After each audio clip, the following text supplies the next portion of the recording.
Hey guys, Andy here. The audio in this one, it's pretty bad. Forgive me. I've done what I can, and it's not good. So, I'll have it fixed by next week. Love you.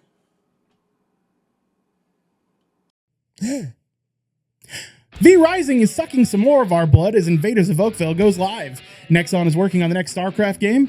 Death Must Die blesses us with the ultra device of Darkmoor, and it turns out we were right. There was a Titanfall game in the works that just got canceled because EA just fired another round of devs. Can the indie scene be the hero we need? Hi, I'm Nick, and perhaps Clair's Obscure. Maybe it's Maybelline. All I know is that JRPGs are back, baby! Hi, I'm Josh, and in the words of Mr. Miyagi, Nexon, Nex off. And I'm Andy. This is Video Game Tango.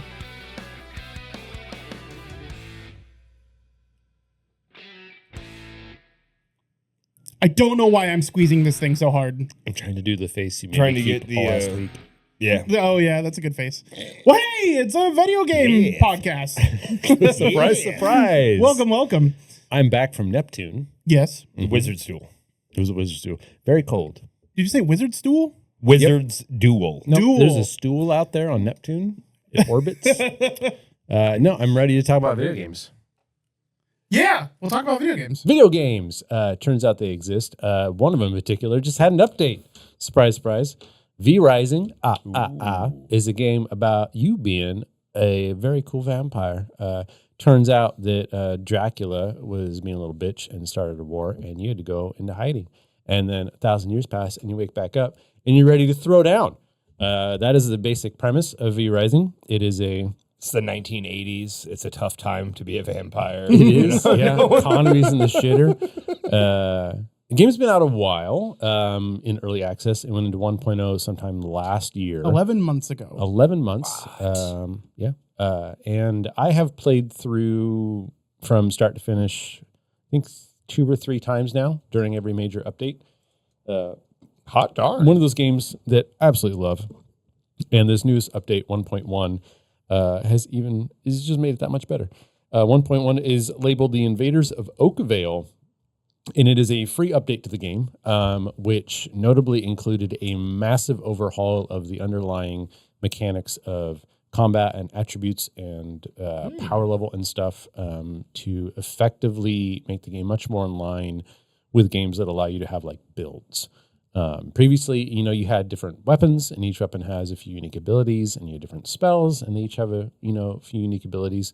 And you certainly had like playstyles you could fit into, but it was a bit of like a building on what they'd done, and then needed a refresh. And so far, it's been great. Oakville itself, there's an entire new zone I haven't even got to yet. Plenty of new bosses and enemies. 3 new weapons and 7 new spells, which there was about 7 weapons previously and maybe about 20 spells. But like I said, with the major overhaul of how they work, it feels pretty fundamentally different. And I really appreciate it. VRising, although it is a survival crafter game, that really kind of takes a backseat to the Boss Rush style mechanics, aka Terraria. Or Necess, something like that. There's probably close to like 100 bosses in the game, and each boss that you kill gives you something new, whether that's a new weapon or a new spell or new stuff for your base. The game is a constant loop of you setting up your base, building stuff, doing some management there, and then going out and fighting a new boss. Being a vampire, you have lots of really cool powers. Including the ability to dominate people. The game essentially has evil Pokemon, even before Pow World. You can subdue people and feed on their blood, which gives you different powers, or turn them into servants to do stuff for you. You have all these different forms, bat form and wolf form and stuff to do cool things. But you're also vampires, so you have to worry about stuff like daylight and fire and garlic and silver and holiness. All things you have to work around as you progress through. Oh, Jesus. Every new update has added a new environment with its own theme. The previous one had a kind of a steampunk, it's alive, very Frankenstein-esque feel. This one, the new bad guy is Megara of Legend. She's apparently like a Naga person. And I'm really, really enjoying it. One of the major benefits is a lot of quality of life stuff. The base building is very Lego. You're snapping to grid, so nothing's ever hard to set up and make it look good. But the game works based off floors. So if you get like a forge floor and you make a room that's all forge flooring, all your forge buildings perform better. And one of the new floors is a treasury floor, and it makes it so that all of your loot containers in that room get auto-accessed by all the other buildings and crafting stations in your castle. That's huge. That's which huge. is nice. The game has had for a while easy sorting and whatnot, so when you get done being out in the world and you come back to base, a few quick button presses and you've deposited all your loot into the respective containers, that kind of stuff. And the game has always had a lot of high levels of control of how you want to play. For example, I don't like durability, so you can just turn that off. I also, having played through the game multiple times now, have no want or desire to grind for resources. So I was able to skyrocket the loot drops up to effectively like ×5. So I do not have to, I rarely, I think if at all this run, have had to go back to an area at all. You go through it once and you get enough resources. There's been a little bit of grinding, but not much. But yeah, it's very much designed to be a multiplayer game. They have a lot of mechanics. I mean, they've really been trying to find their footing over this last year about how they want the game to develop, and more importantly, how the players want to play it. There was a lot of polls last year, them asking us essentially, do you play PvP? If you do, what do you like about it? If you don't, why? What would it take to get you to play PvP? If you don't want to, what do you want to see? And it really seems like they did a good effort at trying to find a middle ground there. One of the new bosses gives you a very quick and easy World of Warcraft style flag throwdown, where you throw down a flag and then any vampire on your server can fight you at no cost. Like if you lose, you don't lose anything. Cool. As opposed to the game is originally centered around Rust style base raiding, where you can raid an enemy's base. You have to build these special keys and a siege golem to take down their walls, and then you get to loot their stuff. All of that is fully optional. You can turn it off, turn it on. But it does play as well as single player. I'm not sure how the balancing is when fighting bosses in multiplayer now, because we played it all together for like 2 nights when it first came out. Yeah. And since then, I've only ever played it single player. Knowing most of the bosses pretty well, it's rare that I get stuck on one on normal difficulty, except for a few. There's always a few that, like, I know this guy's tough. And I've probably died already 10, 20 times in 50, 60 hours. It's not easy, right? It doesn't take a lot of mistakes. And it's one of those games where it's so easy to not prepare. You're like, I'm fine. I'll go out there. I still got 3 hours before daytime. My blood's running low, but that's okay. My buffs are about to run out, but that's okay.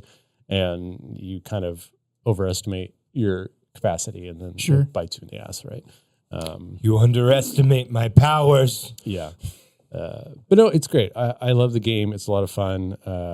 I'm probably 20, 30 hours in, sort of speed running it because I know what I'm doing, and I'm about halfway. If you're new to the game, you can easily sink 80 to 100 hours into a full playthrough, but knowing what you're doing, 40 to 60 hours probably. The big problem, and some semi-legitimate complaints, is that with every major update this game's had, which has been 3 or 4 now, you have to start a new world. Oh, technically, yeah. To get the new stuff. Content. With this newest one, I do believe there's a way to opt into the beta on Steam and try it out without having to make a new world. And that is a problem because people spend a lot of time. This is a game that does allow for a lot of customization. If you like making really cool looking bases and doing the base stuff, you can do that. And then you lose all that, right? It was more acceptable when the game was an EA, because if you're buying an EA game and you're tenured in games, you know that major updates are usually going to brick your save files, right? But the fact that this is 1.1 and you still kind of have to technically update your game and make a new one, they kind of need to figure that out and stop doing that. But that's really my only complaint. And I personally don't find it a problem because I play the game once every 6 months to a year when there's a major update. And knowing, like I said, I got through the first third of the game in a single night because you know it's not that hard once you know what you're doing to catch up to speed. But yeah, it's a great game. All of their DLC is cosmetic only, just there to support the dev. Lots of cool cosmetics for your castle and outfits. All the content updates are just provided free for the game. That's good. It's 15% or 20% off. It's like $17 right now. It's like $22, $23 at full price. And for a game that I have now 200 hours in, pretty good return on investment. So highly recommend checking out VRising if you like vampires, if you like games like Diablo or Terraria, that kind of fighting a bunch of different bosses. Top-down isometric, real-time combat, a lot of cool abilities. So, and this isn't the first time it popped off. I mean, it was a relatively popular game, like when it first went into early access. Update's been pretty good. Yeah, and the major 1.0 release was good, but I mean, even right now, this is it's a major content patch, but it's back up to like 6th in trending right now on Steam. Dang. Yeah, SteamDB says it has 31,785 current players.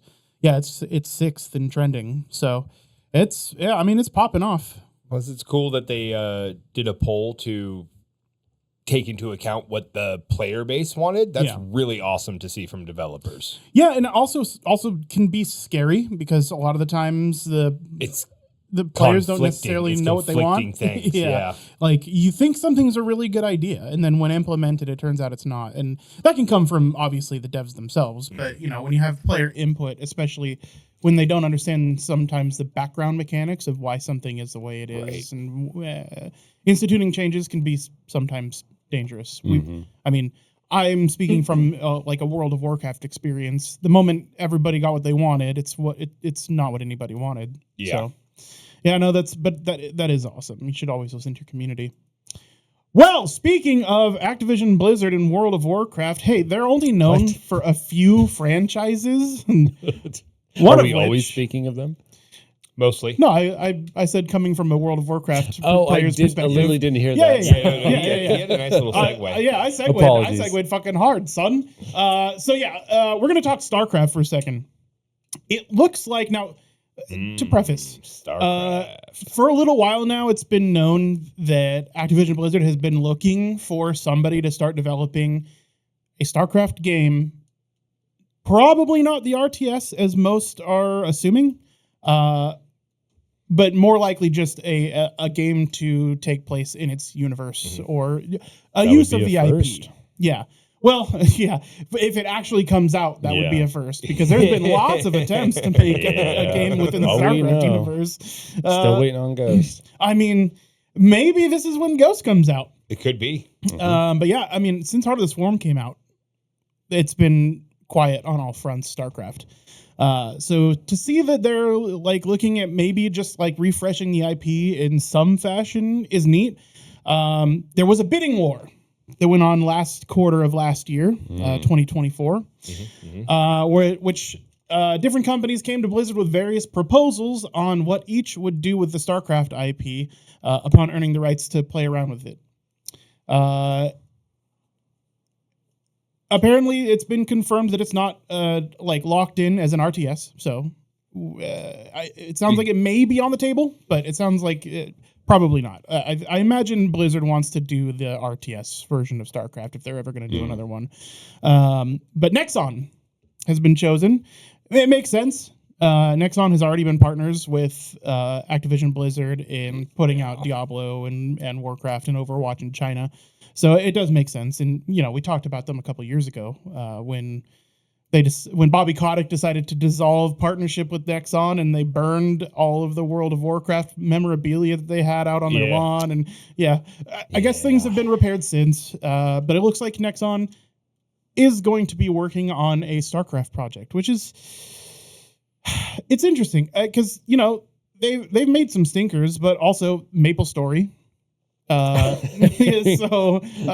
You could go kind of either way with that one, but it is a very popular game. If you've been a PC gamer in the last 10, 20 years, you're familiar with XCOM. Yeah, and even more recently, the finals, pretty good reception on the finals, especially at launch. It hasn't been as much since. And then the first Burker Kazan, that's being pretty decently reviewed. I mean, that was the Devil May Cry-esque game. Not Nexon do Marvel Rivals too? No, NetEase. NetEase, yeah. Okay. Yeah. So yeah, very similar company. Yeah. So at the end of the day, we may be getting more StarCraft, which, we were talking about how everything new is old again, or everything old is new again. Just a little while ago, and that seems to be ringing true with even more games coming soon. I don't know. I do. Opinion. Real quick interjection. Yeah. Diablo and Warcraft are fantasy games, Mm-hmm. and they by nature have a smaller scope. Warcraft managed to find a larger scope by involving nations and worlds and all this stuff. Yeah. And we went from RTS to World of Warcraft, which essentially gave you a new perspective and allowed you to play around in that world to the nth degree. Yeah. Diablo, much smaller scale. There's not a lot you can do from a fundamental game design perspective shift that would kind of make sense. Starcraft is a sci-fi game that has always and only been an RTS, and covers 3 different, vastly different species, the Protoss, Terrans, and Zerg. It is just dying for a game that isn't an RTS. Yeah. And you combine the fact that like Nexon games aren't necessarily bad, but you know what you're getting into. Like, I hope it isn't an RTS. Like, if they're going to make a StarCraft game, make it anything, but just don't make it a racing game. Sure.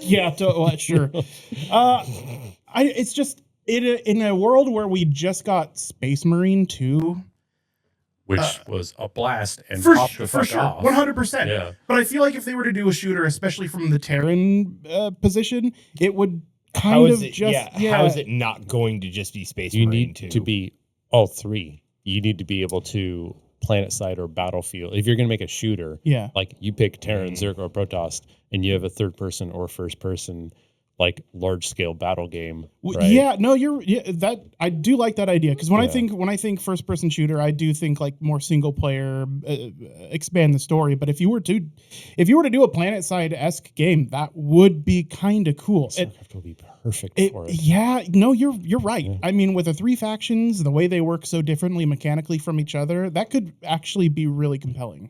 And I admit, something like Planetside is an epic undertaking to have like an ongoing real-time thing. That might be a bit much to ask of someone like Nexon, but even if it's more Battlefield style, where it's individual maps, you can still pull a Helldivers ARG kind of thing where individual map results can affect an overall storyline. And being able to play as a Zerg player, and like you start off as a Zergling, and if you take an outpost and you're fighting Terran players and you win, you see the creep.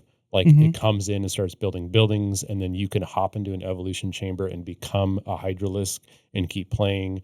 And then like maybe the Protoss, like their shtick is that when you join a game as a Protoss, you're trying to find Zerg incursions, and you warp in a carrier ship and drop in, like I've been thinking about a third-person shooter in the StarCraft universe since the first StarCraft came out. Yeah. I have ideas. No, that's excellent, because honestly, I was racking my brain, like, what do you do with the StarCraft IP that's going to do it justice and not feel cheap? Yeah, if you take the Planetside model, you let's say you start as Terran, you pop in as a Marine or a Firebat or a Medic, right? And as you're doing stuff, if you take points and you push back the enemy and you gain control points or whatever, you earn currency that you then use as reinforcements to then summon in a ghost or a mech, right? Or a vulture, the thing, and you get to play as the next level of thing. Kind of like in Battlefield, how over time, they spawn new vehicles. It's a little different. But having matches that are 20 to 30 minutes long and they culminate in one side, getting a Yamato battleship cruiser or Ultralisks or, Protoss carrier or something like that. That'd be really fucking cool. That's a great idea. We should have gotten the bid from Activision Blizzard. Come on, guys. Yeah. With a small donation of $300 million. Yeah. Got this. So somebody send this to Microsoft. Let's make it happen. And there's Well- no info on what kind of game it's going to be yet? Just that they No, have not the yet. rights for Just that it most likely won't be an RTS. Okay. That is essentially the Well, only info on it. So that's far. good.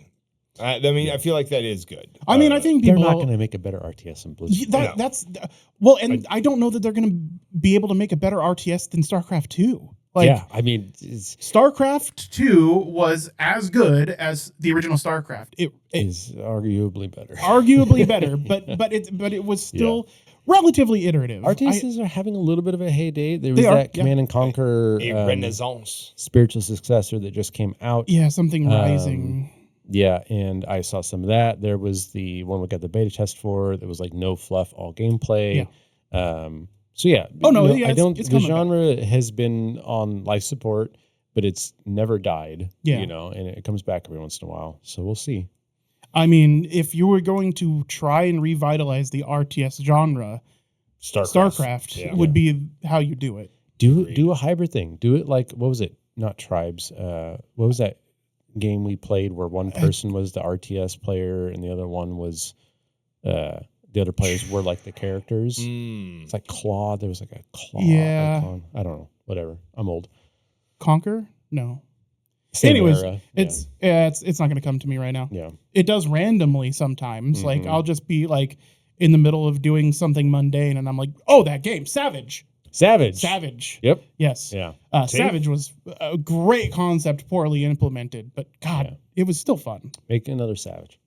Yeah. All right. What we got up next? We've got, you're going to talk about Death Must Die. Death Must Die. All right. So Death Must Die. In my opinion, top 5 roguelike of the last probably 5 years. I know the game's not that old, but it was that good. I believe it's still in early access. It is, yeah. Death Must Die takes a lot of inspiration from Hades. You are playing as mortals that are attempting to kill death, and the other gods are on your side. They're tired of death's antics. They want to outlaw crime and cops, turns out. This newest update, Act 3, brings in the third area. Each update has had a major area. Along with that comes a lot of changes. The second update was a really big overhaul. They added a lot of content, and I played the heck out of it. I really enjoyed it. It has a Diablo-style loot system that you keep gear between runs to slowly upgrade and allow you to challenge higher difficulties of the game. And there's 5, 6, 7 characters, each with their own skill trees. All the different gods provide Hades-style perks, so you can modify your attacks or your strikes or your spells or your summon abilities. The game's gorgeous, and it really fit into this great middle ground between fight for your life, survival, difficult, roguelike, and popcorn podcast, don't pay attention, depending on your build and how far along into the game you were. And I really enjoyed that feel, and I don't necessarily know if that's what they were going for, especially given this most recent update. Act 3 of Death Must Die, the Darkmoor, brought about a lot of changes, not all of them good.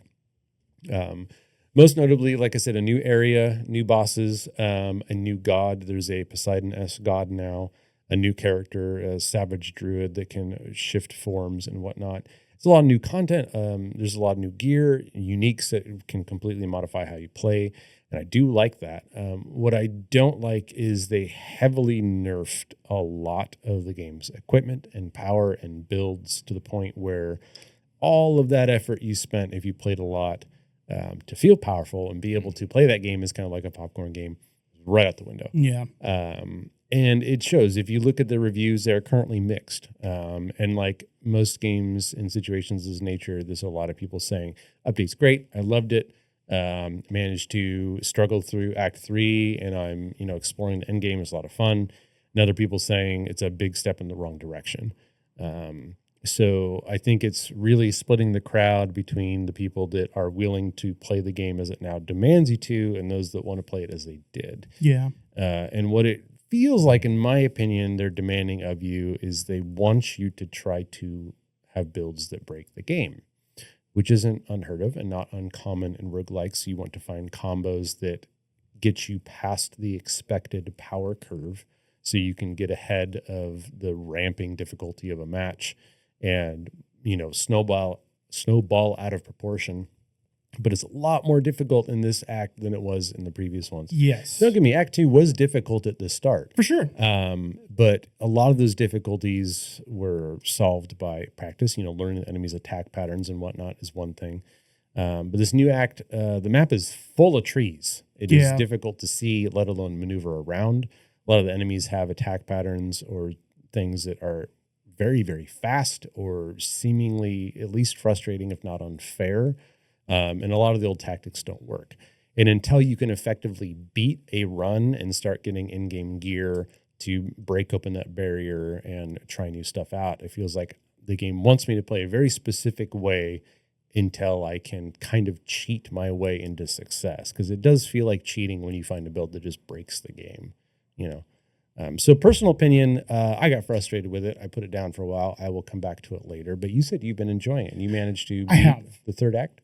No. So I haven't beaten the third act. I am stuck on the final boss, and I have gotten her down to like the last couple percent in health a couple times now, like to the point where it's like, do I start playing defensively or just go fucking hard? And I've made the wrong decision. These are 20-minute runs, right? Yeah. So those last 60 seconds, and if you fuck up, you got another 20-minute run ahead of you just for a second attempt. Yep.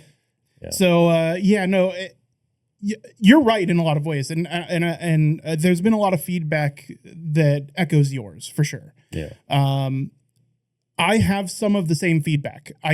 It is a little bit disappointing that my characters that I had already, that I expected to go in with the powers that I had accrued and earned already, to go into the third act being lesser than I was in Act 2, it kind of sucks.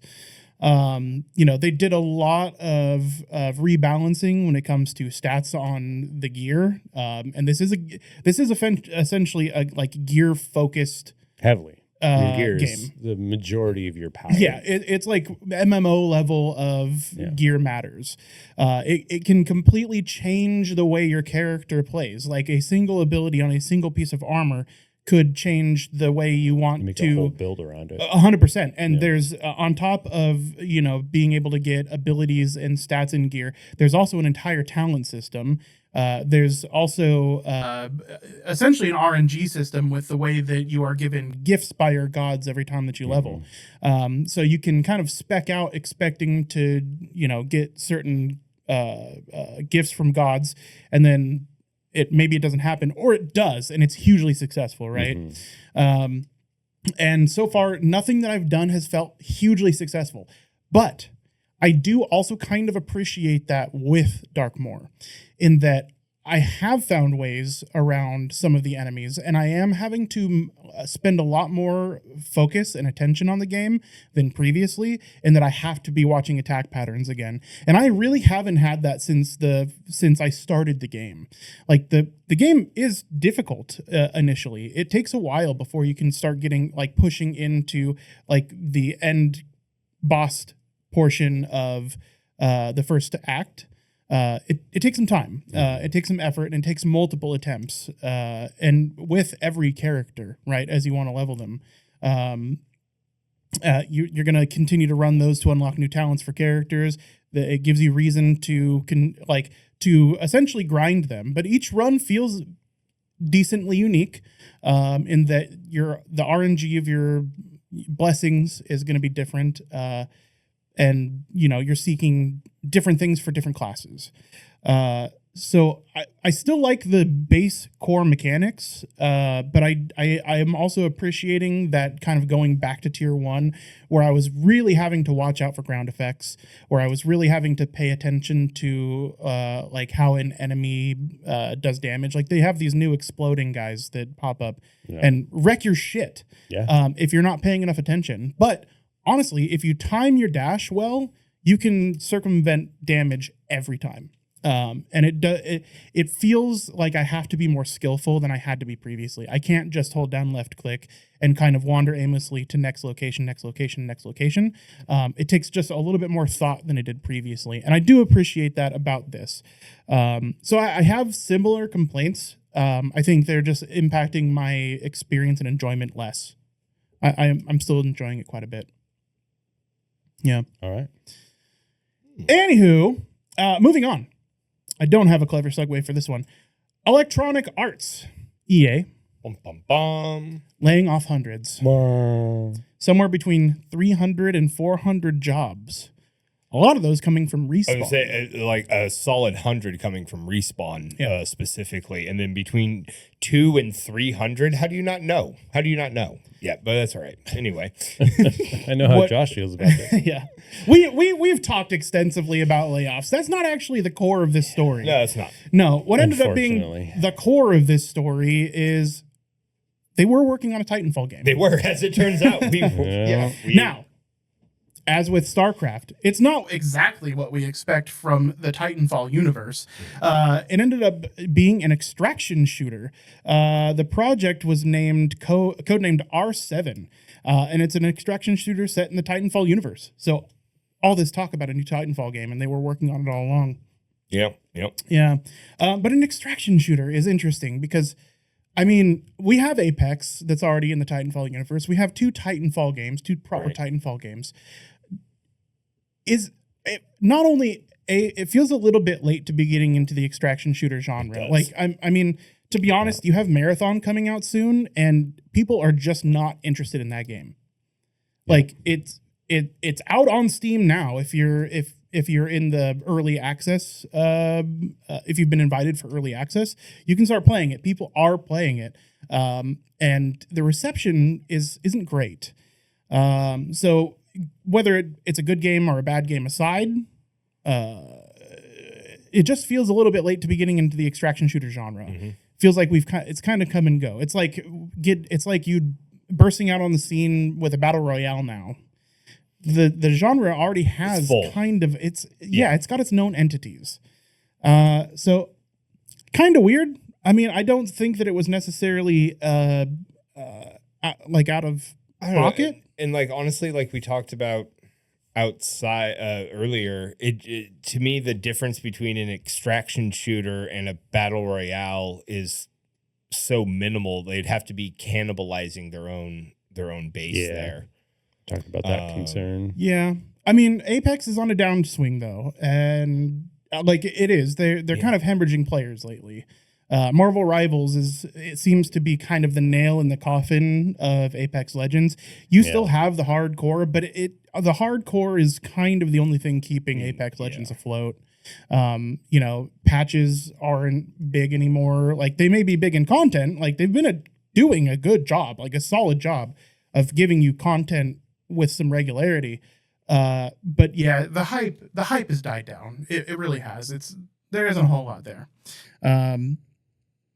It's kind of unfortunate that we're not going to be getting any more Titanfall anytime soon.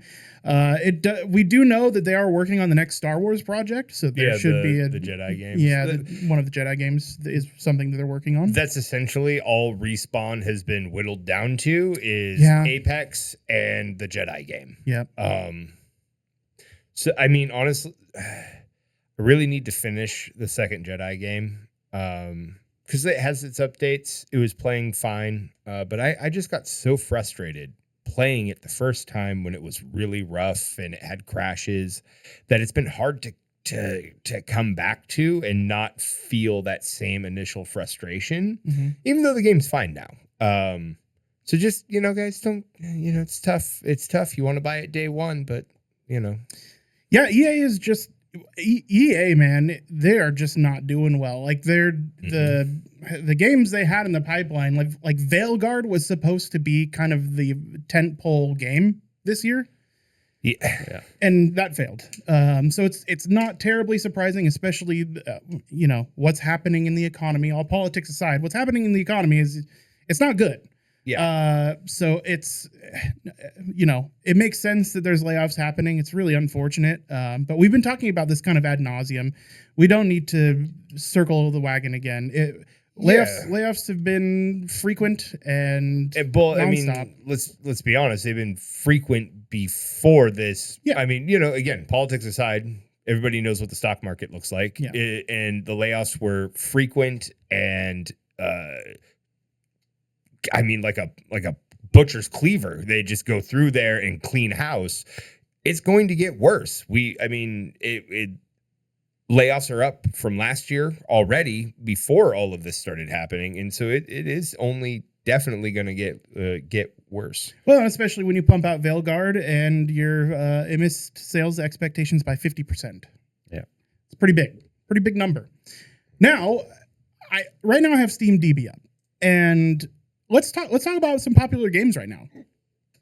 Clair Obscure, Expedition 33 is popping the fuck off. Yeah, it is number one in trending right now. It's kind of crazy considering it's a JRPG. Yeah, again, a turn-based JRPG. Yeah, that's number one in trending, number crazy. one in popular releases. Its 24-hour peak is 91,000 players. Nice. Hot releases, it's number 2. Its rating on Steam is 91.05%, and it's on Game Pass. Yeah. Like, not That's only that, impressive, but it is of AAA quality by a team of 30 people. That's crazy. It only took 5 years to make, and they're selling it on PlayStation 5, on Xbox Series, on PC for $45 on sale right now. And the normal price is only $50. On sale. Yeah. It's like a launch sale. A lot of people are doing those nowadays. But yeah, it's $5 off right now. So it's almost $45. half the price of modern AAA. Right. Games. Yeah. Right. Yeah. We're watching everything else expand as far as AAA goes. And here comes this. You have this on the tail of Baldur's Gate, you know. It may seem like the game space is collapsing on its by its own weight. Just in the mainstream area, right? I mean, but only in AAA. Bloat. Yeah, the bloat. Yeah. I guess that's where like a lot of those cutoffs come from, right? Or layoffs come from. Is the bloat these companies experienced during the pandemic? The video game industry was one of the few industries that was like, all right, man, everyone's staying home. Cool. Yes, we're going to be experiencing a lot of cutoffs, but I don't know. These are people's lives and the careers for some people, you know? So to just hear that 300 people just get the axe with yeah, but this team doesn't even have 300 people. Yeah. You know what I mean? Exactly. We don't have 1,000 people working on this game. No, and 30. It manages to pop off like this. Not only that, but as far as big news in games, the biggest turnout has been in the last few weeks. Fucking Schedule 1, Repo. Yeah. Both of those have been huge in the last few weeks, and they're tiny teams, 1 person to 10 people, floating the fucking entire gaming industry. If one thing good comes out of this turn of tides for the AAA gaming industry, it's people turning to AAA or to indie games that hadn't really been exposed to them previously. Yeah, that is definitely a good thing, and maybe the big boys will see what's going on and be like, oh, if we want people to buy our games, maybe we should do something like this. Yeah, and not trying to, Well. And we talked about it last week with Blue Ocean. They're trying to pump money into the indie game space, how hard it can be to get your game off the ground, and how we have people in the industry now that are looking at indie games as this may save gaming right now, you know? It's kind of crazy to think about. But it's good. I think we're going to see another turn of the tides here, fortunately, and there's going to be a lot more focus on indie games. I mean, we're talking about mainstream attention some of these games are getting, especially with Schedule 1, Repo. I'm of the opinion it's just a matter of time. You know, AAA companies can only shit the bed so long before the average gamer is going to turn their attention to other stuff, and indie devs are going to notice and be like, look at all this free real estate that the AAAs are leaving on the table. And I'm of the opinion that gaming wasn't dying. It's just that the AAA is going hyperbolic. AAA shit's dying. Yeah, you know. Yeah. And I don't want them to suffer, but I want them to understand. I want AAA companies to understand that gaming is, sure, you're making hundreds of millions of dollars. None of this really matters. But at the end of the day, you can't just turn games into monthly subscription and monetization pits and expect that to last forever. Yeah, commoditizing entertainment. You had your time over the last 20 years of reaping people's wallets, and you can't keep it up any longer. Like, at the very least, make a good game and then reap people's wallets. You know, stop churning out slop and trying to do it. Just do what Grand Theft Auto does. Give us a fucking masterpiece every 10 years and milk. Yeah. If you're going to have a dev team of 3,000, it better be of that quality. Right. You know what I mean? Mm-hmm. But dude, EA just laid off 300 to 400 people. Clair Obscure took 30 people. That's 10 great games Apparently, that might be able to come out. The majority of the devs from Sandfall who made Clair Obscure were ex-Ubisoft employees. There you go. I mean, it's never the devs that are the problem. Yeah. Right. And it just goes to show who's shitting the bed at Ubisoft, right? Honestly, man, being laid off right now may be the best thing that can happen to It's them. scary, but yeah. You deserve better. You deserve better, and if you can make games like this, do it. Yeah.